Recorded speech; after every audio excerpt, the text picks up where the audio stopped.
ಮೂರು ಕತೆಗಳು ನಿಮಗೆ ಹೇಳಬೇಕಾಗ್ತದೆ. ಒಂದು ನನ್ನ ಕತೆ, ಎರಡನೇದು ನಿಮ್ಮ ಕತೆ, ಮೂರನೇದು ನಮ್ಮ ಕತೆ. ಮನೆ ಬಿಟ್ಟು ಹೊರಗಡೆ ಬಂದು ವಾಪಸ್ ಮನೆಗೆ ಹೋಗ್ಲಿಲ್ಲ. ತಂದೆ ಹೇಳಿದಾರಲ್ಲ ನಿನ್ ದೇಶಕ್ಕೆ ಅಂತ, ನನ್ ಮನೆಗೆ ವಾಪಸ್ ಹೋಗಬಾರ್ದು ಅಂತ ನಾನು ಬಂದ್ಬಿಟ್ಟೆ. ರಾಮ ಮಂದಿರ್ ಮುಂದೆ ಏನ್ ಮಾಡ್ತೀರಿ ನೀವು ಅಂತ ಕೇಳಿದ್ರು ಜನ. ದಲಿತ್ ಕ್ಯಾಂಡಿಡೇಟ್ ಜನರಲ್ ಸೀಟಲ್ಲಿ ನಿಂತು ಅವರನ್ನು ಸೋಲಿಸಿದ ಮೇಲೆ ಈಗ ಎಲ್ಲ ಹೊರಟೋಗ್ಬಿಟ್ಟಿದೆ. ಈಗ ಅವ್ರು ಜೈ ಶ್ರೀರಾಮ್ ಅಂತ ಹೇಳಿದ್ರೆ ನಮ್ಮ ಅವದೇಶ ಎದ್ದು ನಮಸ್ಕಾರ ನಾನು ಇಲ್ಲೇ ಇದ್ದೀನಿ, ಅಯೋಧ್ಯ ಇಲ್ಲೇ ಇದೆ, ರಾಮರ್ ಇಲ್ಲಿ, ನಾವೇ ಇಲ್ಲಿದ್ದೀವಿ, ನಮಸ್ಕಾರ ಅಂತೆ. ಈಗ ಅವ್ರು ಜೈ ಶ್ರೀರಾಮ್ ಕೂಗೋದೇ ಬಿಟ್ಬಿಟ್ಟಿದ್ದಾರೆ. ಆಕ್ಚುಲಿ ದಕ್ಷಿಣ ಕನ್ನಡ ಜಿಲ್ಲೆಯಲ್ಲಿ ಈ ವೇದಿಕೆಯಲ್ಲಿ ಬಂದು ಈ ಸ್ಥಾನದಲ್ಲಿ ನಾನು ಮಾತಾಡ್ತೀನಿ ಅಂತ ನಾನು ಯಾವತ್ತೂ ಕನಸಲ್ಲಿ ಕೂಡ ನೆನೆಸಿಲ್ಲ. ಇಲ್ಲಿರುವ ಎಲ್ಲ ನಮ್ಮ ನಾಯಕರು, ನನ್ನ ಜೊತೆಗೆ ಕೆಲಸ ಮಾಡಿರೋ ಎಲ್ಲರಿಗೂ ಗೊತ್ತು, ಯಾವತ್ತೂ ಈ ಥರ ಒಂದು ಟೈಮ್ ಬರ್ತದೆ ಅಂತ ಇಮ್ಯಾಜಿನೇ ಮಾಡಿಲ್ಲ. ಆದರೆ ಇವತ್ತು ಆಗಿದೆ. ಭಾಳ ಖುಷಿ ಆಗ್ತಾ ಇದೆ. ಯಾಕೆಂದರೆ ಈ 1.5 ವರ್ಷ 2 ವರ್ಷ ನಾನು ಈ ಪಕ್ಷದಲ್ಲಿ ಸೇರಿದ ಮೇಲೆ ಈ ಪಕ್ಷದ ಸಂಘಟನೆ ಮೇಲೆ ನನಗೊಂದು ಪ್ರೀತಿನೇ ಆಗಿಬಿಟ್ಟಿದೆ.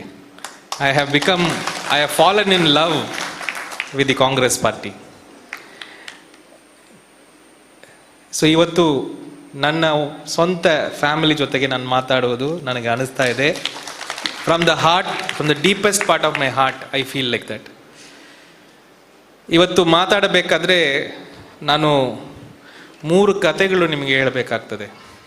ಒಂದು ನನ್ನ ಕತೆ, ಎರಡನೇದು ನಿಮ್ಮ ಕತೆ, ಮೂರನೇದು ನಮ್ಮ ಕತೆ. ಮೊದಲನೇದು ನನ್ನ ಕತೆ ನಾನು ಸ್ವಲ್ಪ ಹೇಳಬೇಕಾಗ್ತದೆ. ಯಾಕೆಂದರೆ ನಾನು ಇಲ್ಲಿಂದ ಹೊರಡುವಾಗ ಬೆಳಿಗ್ಗೆ ಎದ್ದು ಕಾಫಿ ಕುಡಿದು ರಾಜೀನಾಮಾ ಪತ್ರವನ್ನು ಬರೆದು ಅದರಲ್ಲಿ ಸಿಗ್ನೇಚರ್ ಮಾಡಿ ಚೀಫ್ ಸೆಕ್ರೆಟರಿಗೆ ಕಳಿಸ್ಬಿಟ್ಟು ಟ್ವಿಟ್ಟರಲ್ಲಿ ಹಾಕಿ ನನ್ನ ಬುಲ್ಲೆಟ್ ತಗೊಂಡು ನಾನು ಹೋಗ್ಬಿಟ್ಟೆ. ಬಹಳ ಜನಕ್ಕೆ ನಾನು ಯಾರು, ಯಾಕೆ ರೆಸಿಗ್ನೇಷನ್ ಕೊಟ್ಟೆ ಅಂತಲೇ ಅರ್ಥ ಆಗಲಿಲ್ಲ.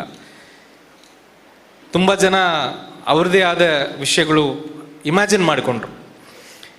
ನನ್ನ ಸ್ಟಾಫ್ ಎಲ್ಲ ಏನು ಅಂದ್ಕೊಂಡ್ರು, ಸಾಹೇಬ್ರಿಗೆ ಯಾರೋ ಭಾಳ ತ್ರಾಸು ಕೊಟ್ಟಿದ್ದಾರೆ ಅದಕ್ಕೆ ಹೋಗಿದ್ದಾರೆ ಅಂತ. ಎಲ್ಲಿಯೋ ಒಂದು ಕಡೆ ರಾಜಕೀಯವಾಗಿ ಅವ್ರಿಗೆ ಪ್ರೆಷರ್ ಆಗಿದೆ ಅದಕ್ಕೆ ಹೋಗಿದ್ದಾರೆ. ಇದೆಲ್ಲ ಭಾಳ ಏನೇನೋ ಓಡಾಡ್ತಾ ಇತ್ತು.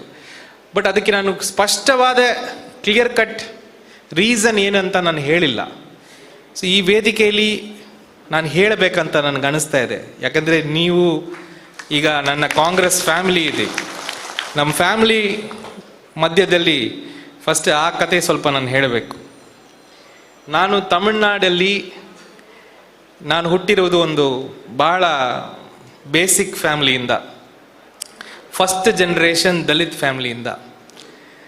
ನಮ್ಮ ತಂದೆ ನಮ್ಮ ಹೋಲ್ ಜನರೇಷನಲ್ಲಿ ಫಸ್ಟ್ ಓದಿದರು. ನಮ್ಮ ಹಳ್ಳಿ ಹೇಗಿರ್ತದೆ ಅಂದರೆ, ಹಳ್ಳಿ ಹೊರಗಡೆ ಒಂದು ಬಸ್ತಿ ಇರ್ತದಲ್ಲ, ಅದೇ ನಮ್ಮ 2 ಓಣಿ ಮಾತ್ರ ನಮ್ಮ ಊರು. ಅದರಲ್ಲಿ ನಾವು ಒಂದು 10 ಫ್ಯಾಮಿಲಿ ಇರ್ತೇವೆ. ಲ್ಯಾಂಡ್ ಇಲ್ಲ, ಏನೂ ಇಲ್ಲ. ಆದರೆ ಎಲ್ಲೋ ಒಂದು ಕಡೆ ನಮ್ಮ ತಂದೆಗೆ ಎಜುಕೇಷನ್ ಸಿಕ್ಕಿತ್ತು.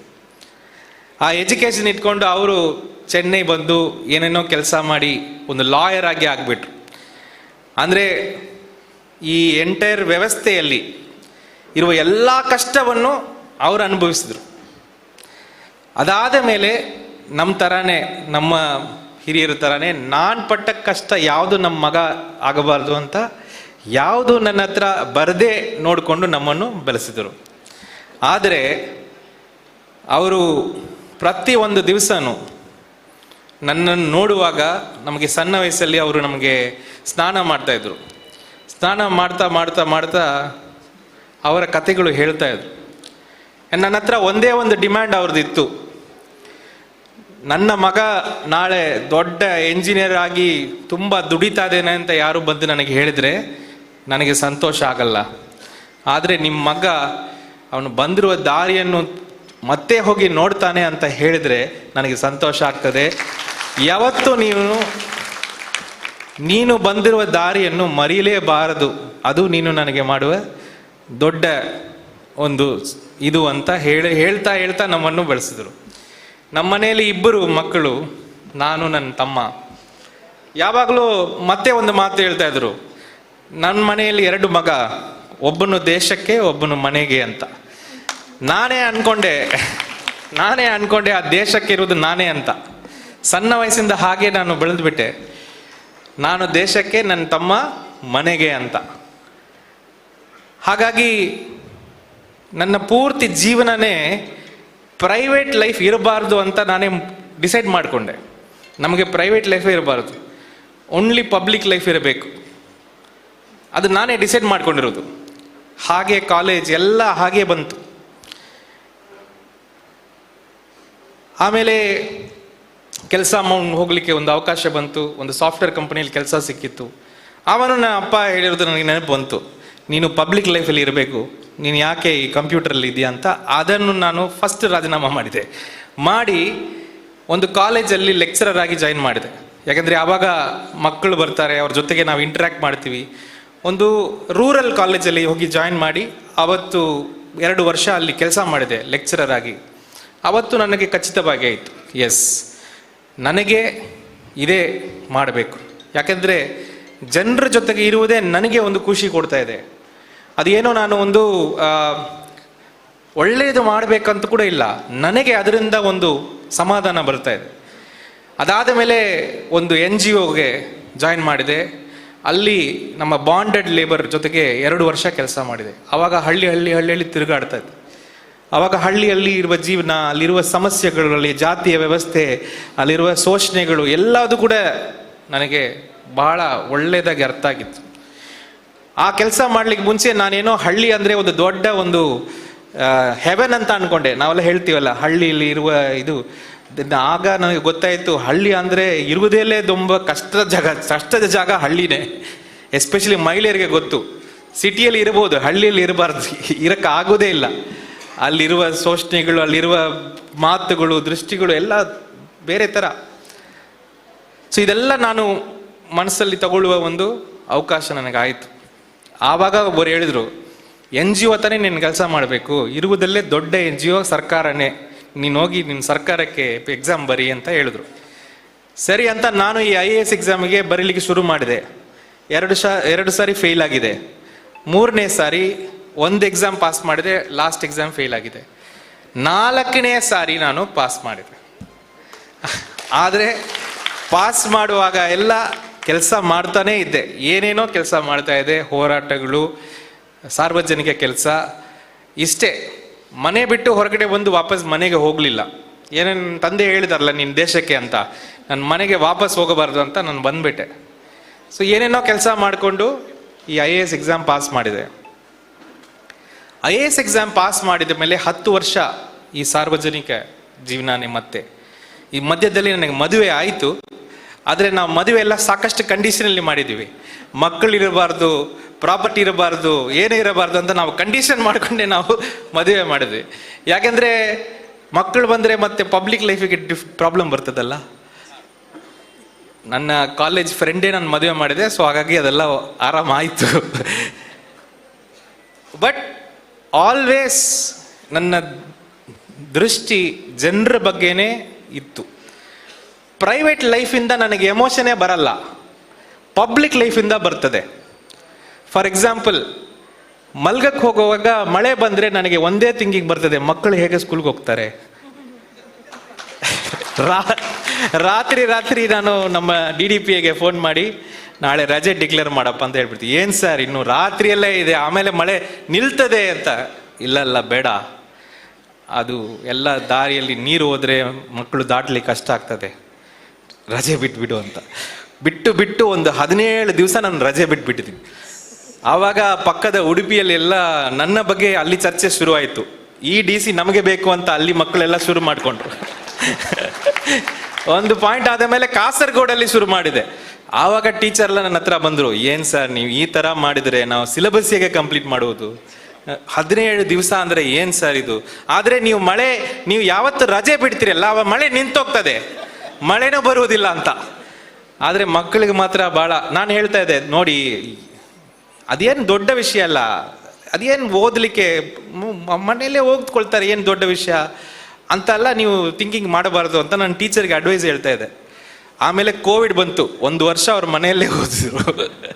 ಆವಾಗ ಟೀಚರ್ ಎಲ್ಲ ನಮಗೆ ಫೋನ್ ಮಾಡಿದ್ರು, ಸರ್ ನೀವು ಹೇಳಿರೋದು ಕರೆಕ್ಟ್ ಆಯಿತು ಸರ್, ನೋಡಿ ಸರ್ ಎಲ್ಲ ಈಗ ಸ್ಕೂಲೇ ಇಲ್ಲ, ಅವರು ಆರಾಮಾಗಿದ್ದಾರೆ ಅಂತ. ಸೊ ಈ ಥರ ನನಗೆ ಪಬ್ಲಿಕ್ ಇಶ್ಯೂ ಮೇಲೇ ನಂಗೆ ಎಮೋಷನ್ ಬರುವುದು. ಇದೇ ಥರ ಇದ್ದು ಕೊನೆಗೆ ಈ ಒಂದು ಜನರ ಮೇಲೆ ಎದುರಿಸುವ ಒಂದು ರಾಜಕೀಯ ನೋಡಿದ್ರೆ ಅದು ನನಗೆ ತಾಳಲಿಕ್ಕೆ ಆಗಲಿಲ್ಲ. ಅಂದರೆ ಸರ್ಕಾರ ಮೇಲೆ ಜನರು ಎದುರಿಸಬಹುದು, ಸರ್ಕಾರ ಜನರನ್ನು ಎದುರಿಸಬಹುದು, ಏನೋ ಒಂದು ಆಗ್ತದೆ. ಅದು ಜನ ಮತ್ತೆ ಅವರು ಎಲೆಕ್ಷನ್ ಬಂದಾಗ ಅವರು ನಮಗೆ ಎಲ್ಲ ಕೊಡ್ತಾರೆ, ಅದು ಓಕೆ. ಆದರೆ ಜನರ ಮೇಲೆ ಎತ್ತು ಕಟ್ಟಿದರೆ ಅದು ಯಾರಿಗೂ ಕಂಟ್ರೋಲ್ ಮಾಡೋಕ್ಕಾಗಲ್ಲ. ಎಲ್ಲ ಪಾಪದ ಜನ, ಅವರನ್ನು ಒಬ್ಬರೊಬ್ಬರ ಮೇಲೆ ಎತ್ತು ಕಟ್ಟಿ ಒಂದು ರಾಜಕೀಯವನ್ನು ಮಾಡುವುದು ಅದು ಯಾರಿಗೆ ಒಳ್ಳೆಯದಾಗ್ತದೆ? ಅದು ಏನಾಗ್ತದೆ, ಅದೊಂಥರ ಬೆಂಕಿ ಥರ ಸ್ಪ್ರೆಡ್ ಆಗಿ ಇಡೀ ಎಲ್ಲರನ್ನೂ ಅದನ್ನು ಕಂಪ್ಲೀಟ್ ಕೊಲ್ಯಾಟ್ರಲ್ ಡ್ಯಾಮೇಜ್ ಮಾಡ್ತದೆ. ಬಟ್ ಈ ರಾಜಕೀಯವನ್ನು ನಾನು ನೋಡಲಿಕ್ಕೆ ಶುರು ಮಾಡಿದೆ ಮಂಗಳೂರಲ್ಲಿಂತ ಇಲ್ಲ, ಇಡೀ 2002 ಗೋಧ್ರಾ ರೈಟ್ ಯಾವಾಗ ಆಯಿತು ಆವಾಗಿಂದನೇ ಈ ರಾಜಕೀಯವನ್ನು ನಾನು ವಾಚ್ ಮಾಡ್ತಾ ಇದ್ದೀನಿ. ಆವಾಗಿಂದ ಇದು ಬಹಳ ಕ್ಲೋಸ್ ಆಗಿ ವಾಚ್ ಮಾಡ್ತಾ ಇದೆ. ಮತ್ತೆ ಇತಿಹಾಸದಲ್ಲಿ ಇದು ಎಲ್ಲಿ ಇತ್ತು ಈ ಥರ ರಾಜಕೀಯ, ಇದು ಎಲ್ಲಿ ತಗೊಂಡು ಹೋಗ್ತದೆ ಅಂತ ಬಹಳ ಕ್ಲಿಯರ್ ಇದೆ, ಇದರಲ್ಲಿ ಕನ್ಫ್ಯೂಷನೇ ಇಲ್ಲ. ಕೊನೆಗೆ ಎಲ್ಲರನ್ನು ಹೋಗಿ ಒಂದು ಗುಂಡಿಯಲ್ಲಿ ತಳ್ಳುವುದೇ ಈ ರಾಜಕೀಯದ ಕೆಲಸ. ಅವರು ಬದುಕಲ್ಲ, ಯಾರು ಬದುಕಲ್ಲ.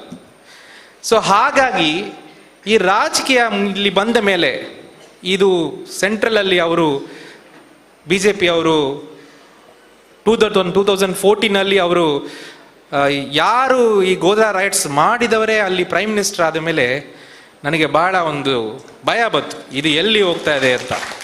ಆವಾಗ ನಾನು ರಾಯಚೂರಲ್ಲಿ DC ಆಗಿದ್ದೆ. ಸರಿ ಆಯಿತು, ನೋಡೋಣ, 5 ವರ್ಷ ಭಾರತ ಅಷ್ಟು ಈಸಿ ಅಲ್ಲ ಕಂಟ್ರೋಲ್ ಮಾಡಲಿಕ್ಕೆ, ಇವರನ್ನು ಹೇಗೆ ಒಂದು ಲೆಸನ್ ನಾವು ಕಳಿಸ್ತೀವಿ ಅಂತ ನನ್ನ ಮನಸ್ಸಲ್ಲೇ ಇತ್ತು. 2019 ನಾನು ಇಲ್ಲಿ ಜಿಲ್ಲಾಧಿಕಾರಿ, ಇಲೆಕ್ಷನ್ ನಡೀತಾ ಇದೆ. ಇಲೆಕ್ಷನ್ ನಡೆಯುವಾಗ ನನಗೆ ಒಂದು ಒಳಗಡೆ ಒಂದು ಥಿಂಕಿಂಗ್ ಇತ್ತು, ಈ ಸಾರಿ ಜನ ಒಂದು ಒಳ್ಳೆಯ ರಿಸಲ್ಟ್ ಕೊಡ್ತಾರೆ ಅಂತ. ಆದರೆ ಅವರ ವೋಟ್ ಪರ್ಸೆಂಟೇಜ್ ಇನ್ಕ್ರೀಸ್ ಆಯಿತು. ಆವಾಗ ನನಗೆ ಆ ಭಯ ಡಬಲ್ ಆಯಿತು, that shock and double. I felt that ಈಗ ಏನೋ ಒಂದು ಪ್ರಾಬ್ಲಮ್ ಮುಂದೆ ಹೋಗ್ತಾ ಇದೆ ಅಂತ.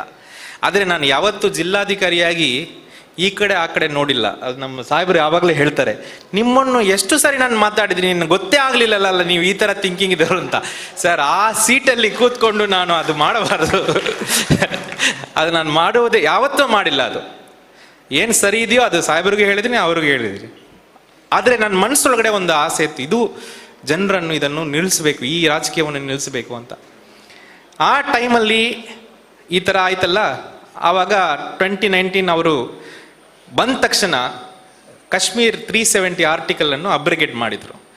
ಅಬ್ರಿಗೇಟ್ ಮಾಡಿರೋದು ಒಂದು ಕಡೆ ಇದ್ದರೂ ಕೂಡ ಇಡೀ ಆರ್ಮಿಯನ್ನು ತಗೊಂಡು ಆ ಸ್ಟೇಟ್ ಮೇಲೆ ಒಂದು ದಾಳಿ ಮಾಡಿಸಿದ್ರು. ಜನರೆಲ್ಲ ಮನೆಯೊಳಗಡೆ ಇಟ್ಟು 1 ತಿಂಗಳು ಹೌಸ್ ಅರೆಸ್ಟ್. ನಾವು ಒಬ್ಬರಿಗೆ 1 ದಿವಸ ಪ್ರಿವೆಂಟಿವ್ ಅರೆಸ್ಟ್ ಮಾಡಿದರೆ ನಮಗೆ ನೈಟೆಲ್ಲ ನಿದ್ದೆ ಬರಲ್ಲ. ಪಾಪ ಅವರ ರೈಟ್ಸನ್ನು ನಾವು ಕಂಟ್ರೋಲ್ ಮಾಡಿದೀವಂತ. ಆದರೆ ಒಂದು ಸ್ಟೇಟನ್ನು 30 ದಿವಸಕ್ಕೆ ಮೇಲೆ ಹೇಗೆ ಹೌಸ್ ಅರೆಸ್ಟ್ ಮಾಡ್ಬೋದು, ಆರ್ಮಿ ಎಲ್ಲ ಇಟ್ಟು. ನನಗೆ ಆವಾಗ ಒಂದು ಮನಸ್ಸಲ್ಲಿ ಇತ್ತು, ಇದು ಇವತ್ತು ಕಾಶ್ಮೀರಿಗೆ ಆಗಬಹುದಾದರೆ ನಾಳೆ ಮಂಗಳೂರಿಗೆ ಯಾಕೆ ಆಗಬಾರ್ದು, ನಾಳೆ ಬೆಂಗಳೂರಿಗೆ ಯಾಕೆ ಆಗಬಾರ್ದು, ಆಗಬಹುದು. ಆವಾಗ ನನ್ನ ವೈಫ್ ಏನಿದ್ದಾರೆ ಅವರು, ನಾನು ಕ್ಲಾಸ್ಮೇಟ್, ಅವರು ಒಂದು 10 ದಿವಸ ನಾನು ರಜೆಯಲ್ಲಿ ಮಂಗಳೂರು ಬರ್ತೀನಿ ಅಂತ ಬಂದರು. ಅಂದರೆ ನಾನು ಅವರು ಒಟ್ಟಿಗೆ ಇದ್ದೇ ಇಲ್ಲ, ನಾನು ಮದುವೆ ಮಾಡಿರೋದ್ರಿಂದ. ಅವ್ರು ಬಂದರು ಒಂದು 10 ದಿವಸ, ನಾನು ನೋಡೋಣ. ಇನ್ಫ್ಯಾಕ್ಟ್ ಅವ್ರು ಏನು ಹೇಳ್ತಾ ಇದ್ರು, ನಾನು ನನ್ನ ಕೆಲಸ ರಾಜೀನಾಮಾ ಮಾಡ್ಲಿಕ್ಕೆ ಇದ್ದೀನಿ, ಯಾಕೆಂದರೆ ಆವಾಗಿಂದ ನಾನೇ ದುಡಿತಾ ಇದ್ದೀನಿ, ಈಗ ಅಟ್ಲೀಸ್ಟ್ ನನಗೆ ರೆಸ್ಟ್ ಬೇಕು. ಆಯಿತು, ಒಂದು 10 ದಿವಸ ಮಂಗಳೂರು ಬಂದ ಮೇಲೆ ನಾನು ರಾಜೀನಾಮಾ ಕೊಡ್ತೀನಿ ಅಂತ ಬಂದರು. ಆಯಿತು, ಐ ಸೈಡ್ ಓಕೆ, ನೀನು ಕಮ್ ಅಂತ. ನಾನು ಅವರು TV ನೋಡ್ತಾ ಇದ್ದೇವೆ ರಾತ್ರಿ. ಆವಾಗ ಆ ಆರ್ಮಿ ಕಾಶ್ಮೀರಲ್ಲಿ ಹೋಗುವುದು ಎಲ್ಲ ದೃಶ್ಯಗಳು ಕಾಣ್ತಾ ಇತ್ತು.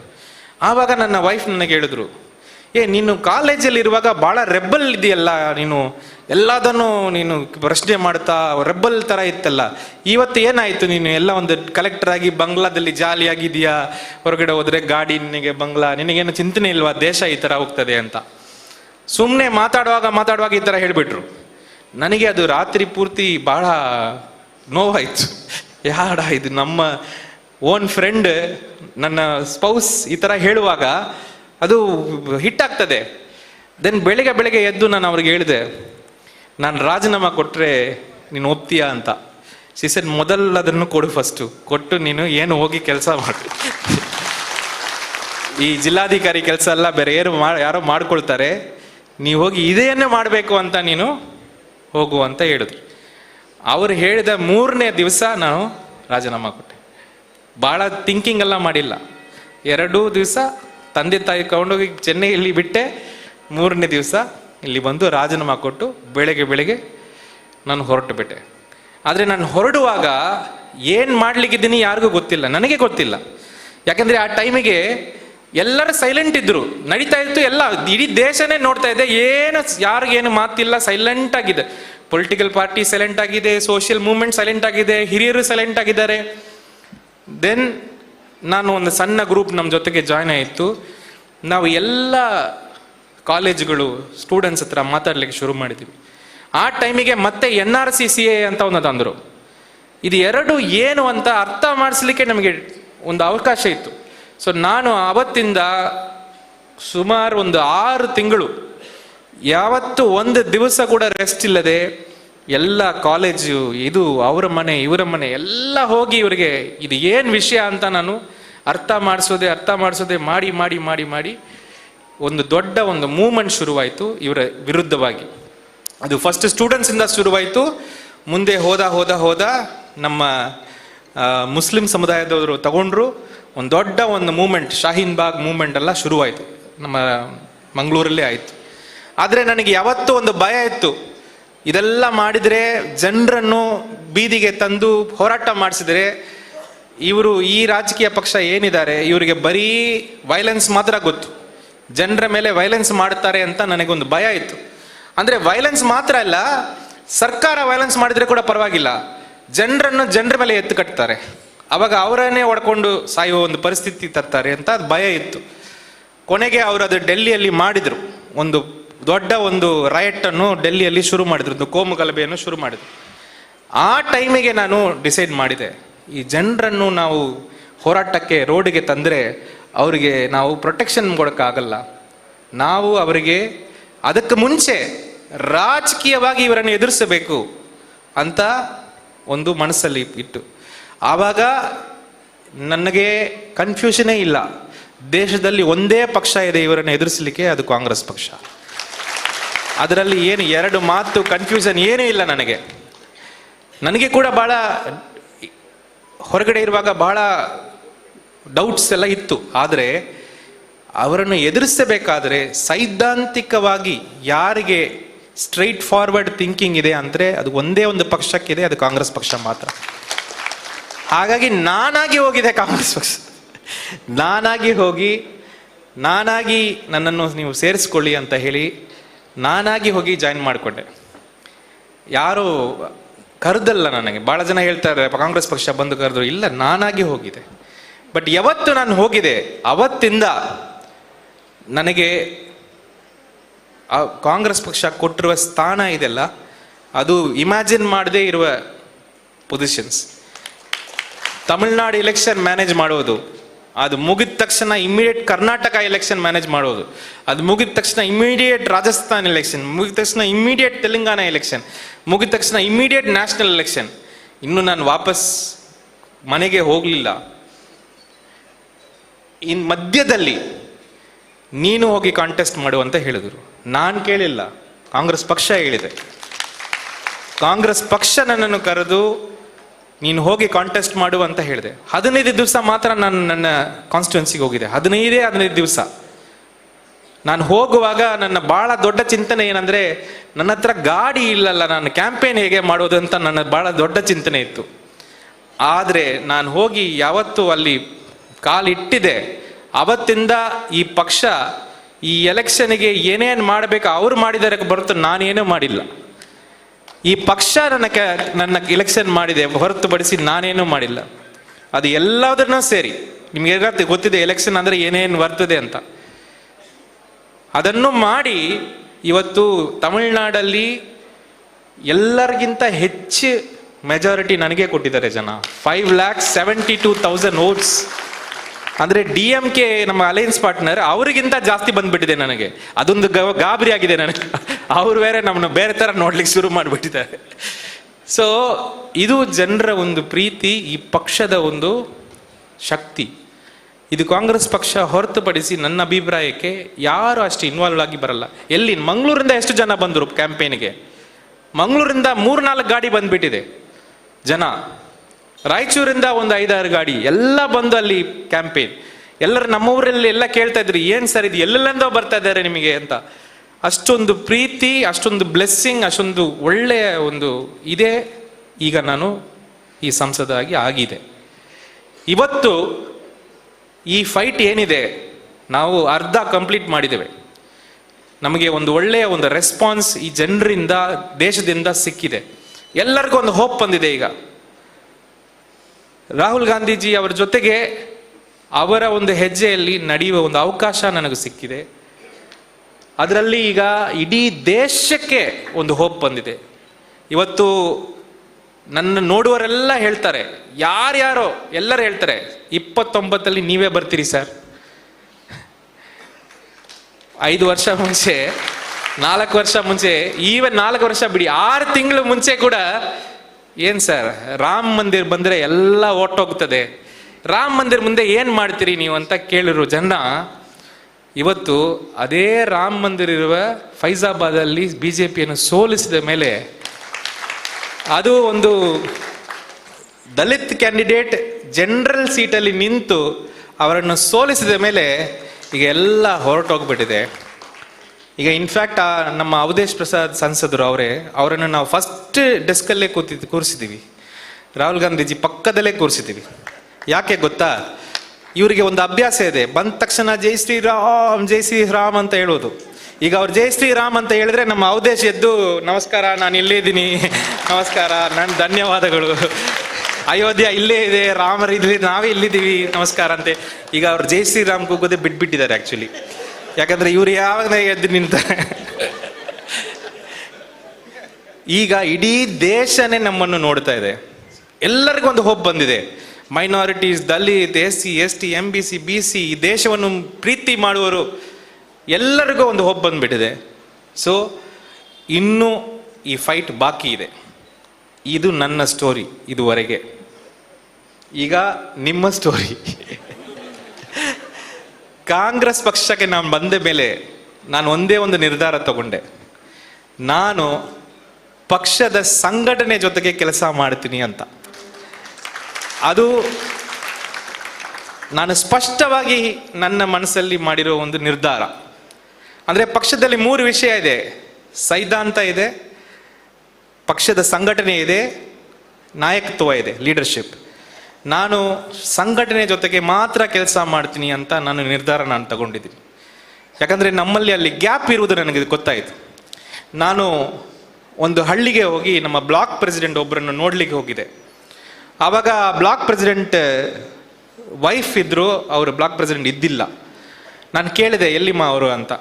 ಅವರು ಬಹಳ ಒಂದು ವರ್ಸ್ಟಾಗಿ ಅದು ಎಲ್ಲೋ ಇಲ್ಲಿ ಕಡೆ ಓಡಾಡ್ತಾ ಇರ್ತದೆ ಅಂತ ಹೇಳಿದ್ರು. ಯಾಕೆಮ್ಮ ಈ ಥರ ಹೇಳ್ತೀಯ ಅಂತ. 20 ವರ್ಷದಿಂದ ಬೆಳಗ್ಗೆ ಎದ್ದರೆ ಕಾಂಗ್ರೆಸ್ ಕಾಂಗ್ರೆಸ್ ಅಂತ ಹೋಗ್ತಾರೆ, ಏನು ಮಾಡ್ತಾರೆ ಗೊತ್ತಿಲ್ಲ. ಇರುವ ಕೈಯಲ್ಲಿರುವ ಗದ್ದೆ ಎಲ್ಲದನ್ನು ಮಾರಿ ಮಾರಿ ಮಾರಿ ಇವತ್ತು ನಮ್ಮ ಪಾಕೆಟಲ್ಲಿ ಏನಿಲ್ಲ, ಅದೆಲ್ಲದು ಎಲ್ಲದೇ ಆ ಕಡೆ ಇರ್ತದೆ ಅಂತ ಹೇಳಿ ನನಗೆ ಬಹಳ ಒಂದು ಎಂತ ನಮ್ಮ ಬ್ಲಾಕ್ ಪ್ರೆಸಿಡೆಂಟನ್ನು ಈ ಥರ ಮನೆಯಲ್ಲಿ ಮಾತಾಡ್ತಾರೆ ಅಂತ.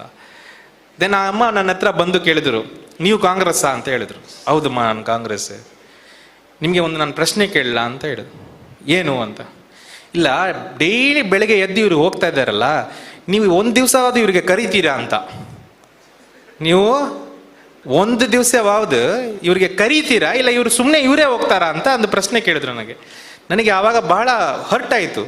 ಅಂದರೆ ಈ ಬ್ಲಾಕ್ ಪ್ರೆಸಿಡೆಂಟಿಗೆ ಅವ್ರ ಮನೆಯವರಿಗೆ ಹೇಳಲಿಕ್ಕೆ ನಮ್ಮ ಪಾರ್ಟಿಯಿಂದ ನನಗೆ ಒಂದು ಕಾಲ್ ಬಂದರೆ ಸಾಕು, ಅವ್ರ ಮನೆಯವರಿಗೆ ಹೇಳ್ಬೋದು, ಇಲ್ಲ ನನ್ನ ಪಕ್ಷ ನನ್ನ ಕರೆದಿದ್ದು ಅಂತ.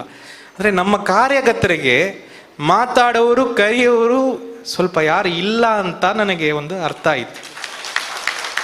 ಅಂದರೆ ಬ್ಲಾಕ್ ಕೆಳಗಡೆ ಇರುವವರು ಎಲ್ಲ ಕೆಲಸ ಮಾಡ್ತಾರಲ್ಲ, ಅಷ್ಟು ಕಾರ್ಯಕರ್ತರು, ಅಷ್ಟು ನಮ್ಮ ಸಂಘಟನೆಯವರು, ಅವ್ರ ಜೊತೆಗೆ ಒಂದು ಸಂವಾದ ನಡೀತಾ ಇಲ್ಲ ಅಂತ ಒಂದು ಗ್ಯಾಪ್ ಕಂಡು ಬಂತು. ದೆನ್ ಯಾವುದೇ ಒಂದು ಸಂಘಟನೆ ಇರಲಿ, ಒಳಗಡೆ ಮಾತುಕತೆ ಆಗಬೇಕು. ಮಾತುಗಳು ಕೆಳಗಡೆ ಇರುವ ಮಾತು ಮೇಲೆ ಬರಬೇಕು, ಮೇಲೆ ಇರುವ ಮಾತು ಕೆಳಗಡೆ ಹೋಗಬೇಕು. ಆವಾಗನೇ ಆ ಸಂಘಟನೆ ಜೀವಿತವಾಗಿರ್ತದೆ. ಸೊ ನಾನು ಒಂದು ಡಿಸೈಡ್ ಮಾಡಿದೆ, ನನ್ನ ಕೆಲಸ ಸಂಘಟನೆ ಜೊತೆಗೆ, ಅದು ಬ್ಲಾಕ್ಗೆ ಕೆಳಗಡೆ ಮಾತಾಡುವುದು ಮಾತ್ರ ನನ್ನ ಕೆಲಸ ಆಗಿರ್ತದೆ. ಈ ಕೆಲಸ ಮಾಡಲಿಕ್ಕೆ ನನಗೆ ಬಿಟ್ಟರೆ ನಾನು ಈ ವಾರ್ ರೂಮ್ ಇದೆಲ್ಲ ನಾನು ನಡೆಸ್ತೀನಿ ಅಂತ ಹೇಳಿದೆ. ಆ ಕಂಡೀಷನ್ ಮೇಲೆ ನಾವು ಶುರು ಮಾಡಿದ್ವಿ. ಇವತ್ತು ಕಾಂಗ್ರೆಸ್ ಪಕ್ಷದಲ್ಲಿ ಈ ಕೆಲಸ ಮಾಡಲಿಕ್ಕೆ ಒಂದು ದೊಡ್ಡ ಒಂದು ಸಿಸ್ಟಮ್ ಬರಲಿಕ್ಕಿದೆ. ಅದು ನಾನು ಯಾಕೆ ನಿಮಗೆ ಹೇಳ್ತಾ ಇದ್ದೀನಿ ಅಂದರೆ, ನಿಮ್ಮ ಮೋಸ್ಟ್ ಆಫ್ ಇಲ್ಲಿ ಕೂತಿರೋರ ಕಥೆಗಳು ನನಗೆ ಗೊತ್ತು. ನಿಮ್ಮ ಮನಸ್ಸಲ್ಲಿ ಏನಿರ್ತದೆ, ನಿಮ್ಮ ಮನಸ್ಸಲ್ಲಿ ಯಾವ ಕೋಪ ಇರ್ತದೆ, ಈ ಪಾರ್ಟಿ ಬಗ್ಗೆ ನೀವು ಏನೇನು ಮನಸ್ಸಲ್ಲಿ ಇಟ್ಕೊಂಡಿರ್ತೀರಿ ಎಲ್ಲ ನನಗೆ ಗೊತ್ತು. ಆ ಮಾತುಕತೆ, ನಿಮ್ಮ ಧ್ವನಿಗಳು, ನಿಮ್ಮ ಕೆಲಸಕ್ಕೆ ಇರುವ ಒಂದು ವಿಷಯಗಳು, ಅದಕ್ಕೆ ಸಿಗಬೇಕಾದ ಒಂದು ರೆಕಗ್ನಿಷನ್ ಅದು ಸಿಗಬೇಕು. ಅದಕ್ಕೆ ಒಂದು ಸಿಸ್ಟಮ್ ತರಲಿಕ್ಕೆ ಸನ್ಮಾನ್ಯ ರಾಹುಲ್ ಜಿ ಅವರು ಹೊರಟಿದ್ದಾರೆ. ನಾವೆಲ್ಲ ಅವ್ರ ಹಿಂದೆ ಇದ್ದೇವೆ. ಎರಡನೇದು, ನೀವು ಇನ್ನೊಂದು ಮಾತು ಕೂಡ ಅರ್ಥ ಮಾಡಬೇಕು.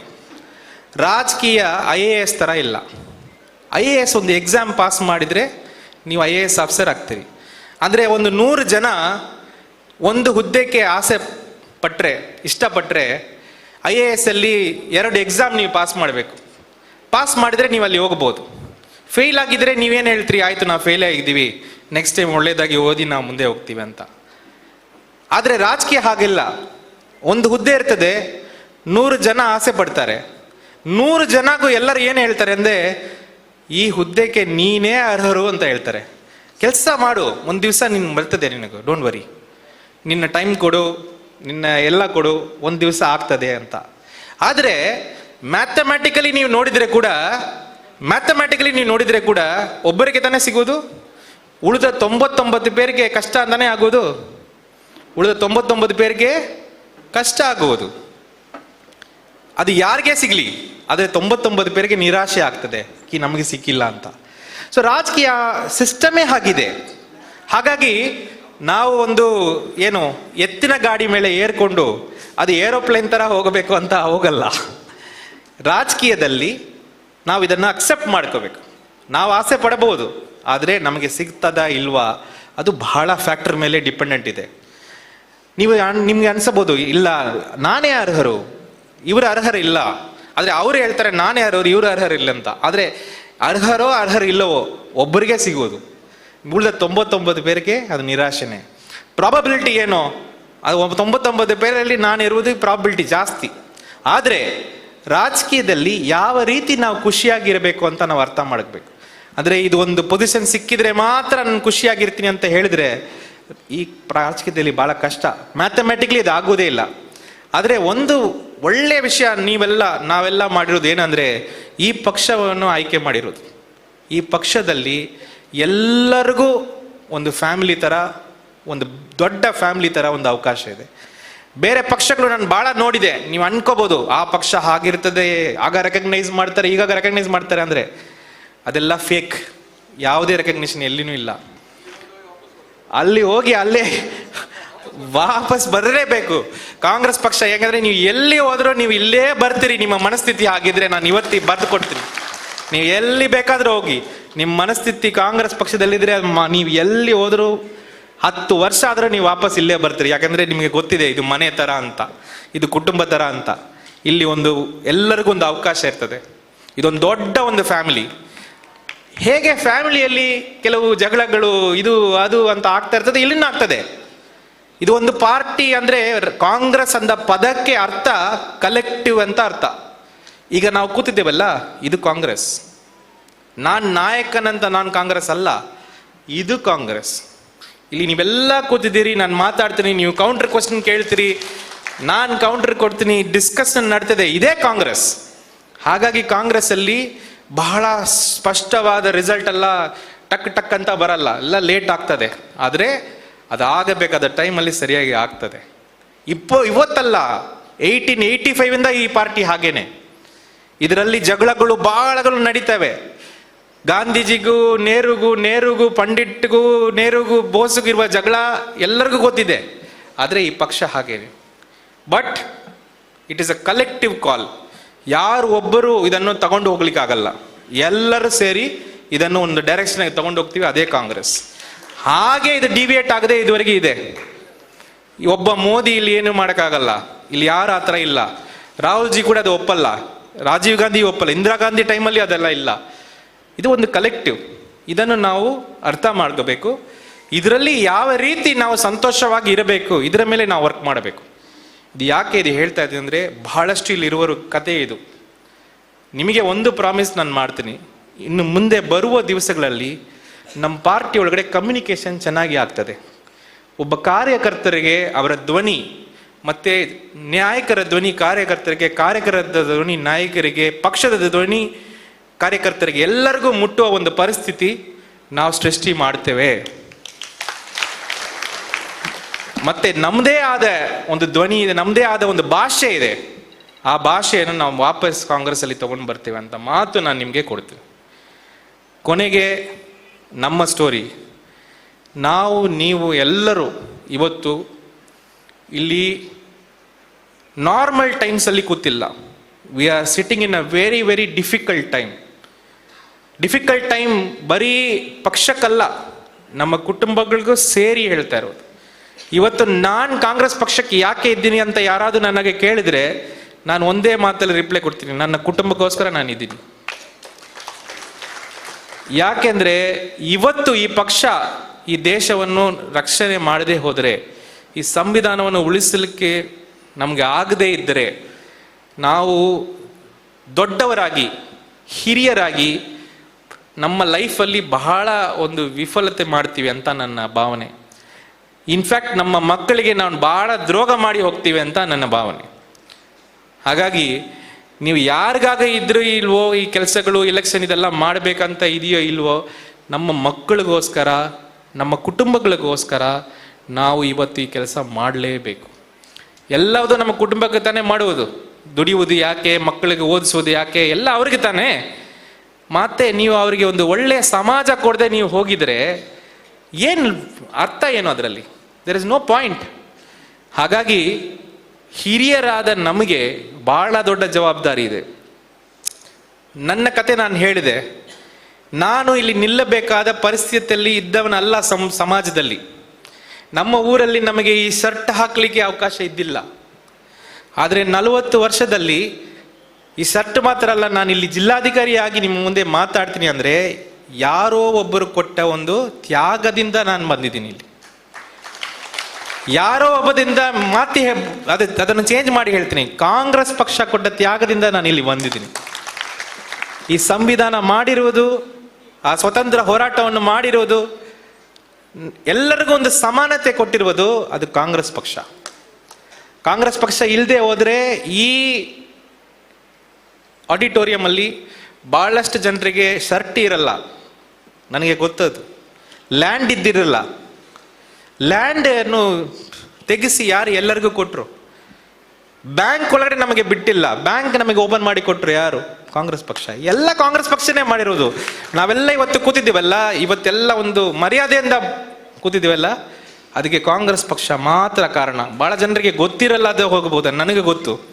ನಾನಿವತ್ತು ಇಲ್ಲಿ ಬಂದು ನಿಮ್ಮ ಮುಂದೆ ಮಾತಾಡ್ತೀನಿ ಅಂದರೆ ಅದಕ್ಕೆ ಕಾಂಗ್ರೆಸ್ ಪಕ್ಷ ಮಾತ್ರ ಅಲ್ಲ, ಪಕ್ಷದಲ್ಲಿ ತ್ಯಾಗಗಳು ಬಹಳ ಜನ ಕೊಟ್ಟಿದ್ದಾರೆ. ಈ ದೇಶದ ಫಸ್ಟ್ ಪ್ರಧಾನಿ 11 ವರ್ಷ ಜೈಲಲ್ಲಿದ್ರು. 11 ವರ್ಷ. ನಮ್ಮಲ್ಲಿ ಯಾರು ಒಂದು ದಿವಸ ಹೋಗಿದ್ದೀವ?